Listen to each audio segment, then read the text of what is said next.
The WNBA and Players Association have agreed to a 30-day extension of their current contract that was set to expire today. The league commissioner had previously alluded to an extension, saying that's how a deal was reached for their last collective bargaining agreement. Now, in a statement, the players' union said while we believed negotiations would be further along, the players are more focused, united, and determined than ever to reach an agreement that reflects their value and undeniable impact on the league. Seattle Storm forward Nneka Ogwumike joins me now. She is the president of the WNBA Players Association. Nneka, great to have you on Daily. So you said the players are seeking, obviously, a salary structure that grows with the business. How close do you feel that you are to getting that, and what else are the players pushing for? Well, first of all, thanks for having me today. You know, this is another historical day in our union's time, and of course, in what we anticipate to be a transformational negotiation. So, you know, about 2 weeks ago, the league had offered an extension, but at the time, we felt that the circumstances necessary for our agreement to an extension weren't quite met. But in the last few days, we felt that the negotiations had evolved, and so ultimately, the player leadership decided to respond to their request to extend the current CBA, albeit, yes, this is what happened last time, but we are in different times. You know, we're seeing such a surge in women's sports, specifically women's basketball, especially in the WNBA. And so we want to allow more time for these conversations to evolve, especially as it reflects our priorities in this negotiation.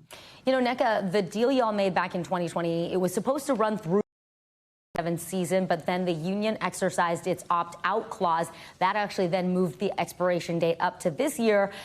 I mean, it might have been really good timing for the players, frankly. Yeah, to be honest, I think that we had a historical CBA back in 2020, and also in unprecedented times. You know, we didn't anticipate what we would have to continue to bargain for after we had signed it, given the bubble season.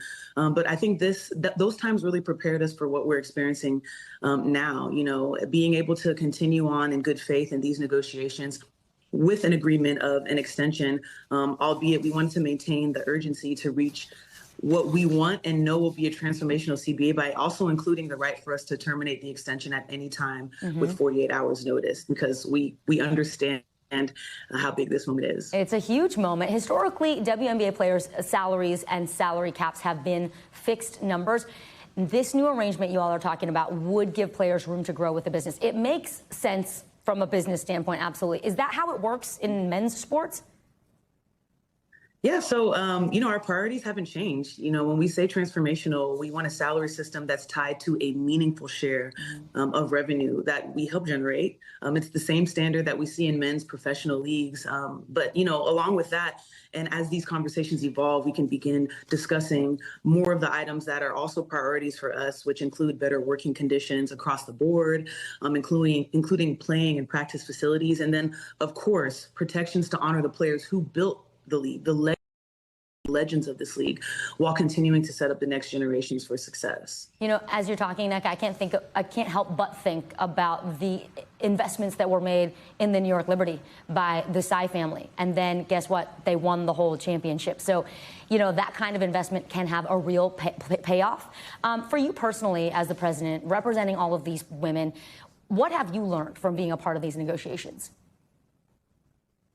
I've learned a lot about leadership style. You know, I think everyone kind of wears that hat a little bit differently, but I also understand that leadership is not down to just one person. And I think in our evolution as a players association and the players of this league, we've seen so many different ways in which players step up and use their voice and lead.